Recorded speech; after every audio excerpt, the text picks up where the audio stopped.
আসিফ মাহমুদ তিনি বললেন বুকে পাথর রেখে নাকি ওয়াকারুজ্জামান মেনে নিয়েছিলেন মোহাম্মদ ইউনূসকে। কি বলেছিলেন তখন শুনবো, ফিরবো আলোচনায়। আরেকটা ইয়ে ছিল যে 6 তারিখ আর্মির সাথে আমাদের একটা বৈঠক হয়, 3 বাহিনী প্রধান তারপর রাষ্ট্রপতি, প্রায় 4 ঘন্টার একটা বৈঠক হয়, যেটার মূল কথাটা ছিল যে সেনাপ্রধানের দিক থেকে মূল ভেটোটা ছিল যে ডক্টর মোহাম্মদ ইউনূস কেন। উনি বারবার বলার চেষ্টা করছিলেন যে ডক্টর মোহাম্মদ ইউনূসের নামে মামলা আছে, তিনি একজন কনভিক্টেড পারসন। একজন কনভিক্টেড পারসন আসলে কীভাবে ইয়ে হতে পারে, একটা দেশের প্রধান উপদেষ্টা হতে পারে। সোসাইটির একটা বড় অংশ তো আসলে ওনাকে হেট করে। হুমকি সুরে সেখানে বলি যে যদি এটা রাষ্ট্রীয়ভাবে না হয়, যদি রাষ্ট্রপতি ঘোষণা না দেয় ডক্টর মোহাম্মদ ইউনূসকে প্রধান উপদেষ্টা হিসেবে, তাহলেও আমাদের কিছু যায় আসে না, কারণ আমরা অলরেডি ঘোষণা দিয়ে দিয়েছি। আমরা আমাদের তৈরি করা উপদেষ্টা পরিষদ নিয়ে শহীদ মিনারে গিয়ে শপথ নিব। এই হুমকিটা দেওয়ার পরে তারা একটু মানে নড়েচড়ে বসে এবং তারা গিয়ে রাষ্ট্রপতির সাথে ডিসকাস করে আসে। এবং সেনাপ্রধান লাস্ট আমার মনে পড়ে আমাদেরকে বলেছিল যে আমি বুকে পাথর চাপা দিয়ে এই সিদ্ধান্তটা মেনে নিচ্ছি।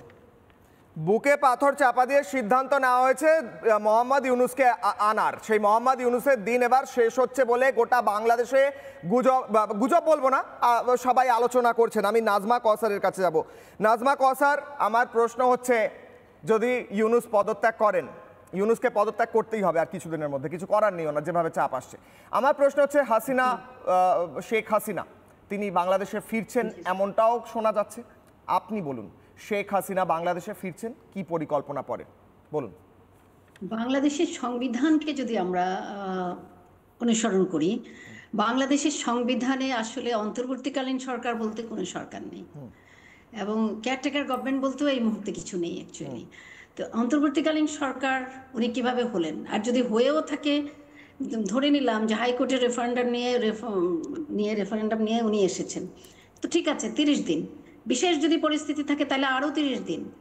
এরপরে তো টোটালি এখন যা চলছে সেটা সম্পূর্ণ অবৈধ সরকার। বাংলাদেশের সংবিধান, কেয়ারটেকার গভর্নমেন্ট বলতে কোনো কিছু নেই, অন্তর্বর্তীকালীন সরকার বলতে কিছু নেই। আমরা বাংলাদেশের সংবিধানকে যদি আমরা মানি, আমরা বলবো যে বাংলাদেশের সংবিধান অনুযায়ী আমার বঙ্গবন্ধু কন্যা জননেত্রী শেখ হাসিনা মাননীয় প্রধানমন্ত্রী, উনি এখনো প্রধানমন্ত্রী।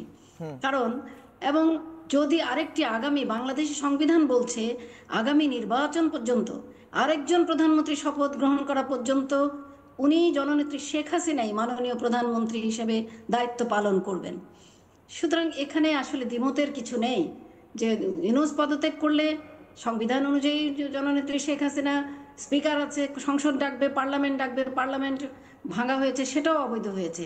কারণ প্রধানমন্ত্রী রাষ্ট্রপতিকে অনুরোধ জানায়নি সংসদ ভেঙে দেওয়ার জন্য, সেরকম কোনো লিখিত ওনারা দেখাতে পারেননি আজ পর্যন্ত কেউ। সুতরাং সংসদ দেখবে, পার্লামেন্ট আসবে, প্রধানমন্ত্রী শপথ আসবে এবং প্রয়োজনে যত দ্রুত সম্ভব নির্বাচন দিবে। আরেকটি হতে পারে সকলের সাথে আলাপ আলোচনা সাপেক্ষে একজন ইন্টারিম গভর্নমেন্ট হিসাবে আইনকে সংশোধন করে নির্বাচন দিতে হবে উইদিন 90 ডেজ, 30 দিনের মধ্যে, 90 দিনের মধ্যে নির্বাচন দিতে হবে। এরকম সেটা একটা আওয়ামী লীগের সাথে আলোচনা করে সকল দলের সাথে, আওয়ামী লীগ, বিএনপি সহ যাদের নিবন্ধিত রাজনৈতিক দল যারা এখন যারা হাউকাউ চাচামেচি করছেন, দেশে একটা অস্থিতিশীল অবস্থা তৈরি করার চেষ্টা করছেন, এরা কেউই নির্বাচন কমিশনে নিবন্ধিত রাজনৈতিক দল নয়। নতুন নতুন রাজনৈতিক দল তৈরি হচ্ছে, প্রত্যেকে এবার নতুন করে নিজের বক্তব্য রাখছে, একটা কেওসের প্রতি মানে পুরো সম্পূর্ণ আইনি ব্যবস্থা ভেঙে পড়েছে। এবং এখান থেকে একটা ব্রেকিং নিউজ আসছে, নাজমা কওসার একটু সঙ্গে থাকুন, আমি আসছি। একটা ব্রেকিং নিউজ আমার এই মুহূর্তে দেখাতে হবে। বাংলাদেশ থেকে খবর উঠে আসছে এই মুহূর্তে, বাংলাদেশের খবর, বাংলাদেশের জাতীয় নাগরিক পার্টির মিছিলে হামলা হয়েছে। দলের শীর্ষ নেতা হান্নান মাসুদের পথসভায় হামলা। নোয়াখালীর হাতিয়া উপজেলার ঘটনা, গুরুতর জখম হান্নান সহ অন্তত 20 জন। দলের শীর্ষ নেতা, এই নতুন যে পার্টি জাতীয় নাগরিক পার্টি, নতুন পার্টির ওপরেই হামলা হচ্ছে। নতুন পার্টি, বড় বড় কথা, তাদের উপর হামলা হচ্ছে এবং দলের শীর্ষ নেতা হান্নান মাসুদের উপর হামলা হয়েছে। আইন শৃঙ্খলা ব্যবস্থা মোহাম্মদ ইউনূস মেনটেন করতে পারছে না, তাই জন্য তাকে পদত্যাগ করতে হবে। এটা একটা সোজা কথা। নিজের নতুন নতুন দল, সেগুলোকেই কোনোভাবে আইনি সুরক্ষা দিতে পারছে না মোহাম্মদ ইউনূস। আইনিভাবে কোনো সিস্টেম নেই বাংলাদেশে এবং সেনার হাতে ক্ষমতা যাওয়া অত্যন্ত প্রয়োজন, তাই নয় কি?